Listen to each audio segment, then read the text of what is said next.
আমরা যারা ডক্স থেকে এখন উইথড্র দিতে পারিনি তাদের জন্য তো আমাদের এখানে এক্সচেঞ্জে OKX, বাইবিট বা বিটগেট, গেট.io এসেছে, বা আমরা ওয়েট করতে পারি বাইন্যান্সও আসতে পারে। তো আমরা যদি টেলিগ্রাম ওয়ালেটে উইথড্র দিতে চাই তাহলে আমাদের টেলিগ্রাম ওয়ালেটের ফার্স্ট স্টেপ KYCটা পূরণ করে রাখতে হবে, যেটা আমি করে দেখাচ্ছি। প্রথমে নাম্বারে শেয়ার কন্ট্যাক্ট দিব,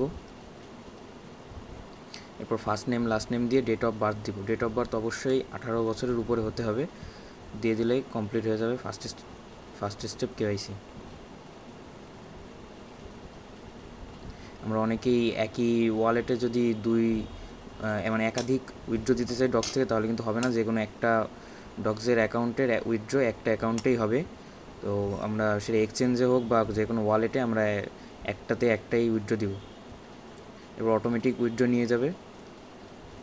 আমি তো আবারও বলতেছি যে উইথড্র কিন্তু একটা অ্যাকাউন্টে একবারই হবে, একই অ্যাকাউন্টে দুইটা অ্যাকাউন্টের উইথড্র দেওয়া যাবে না।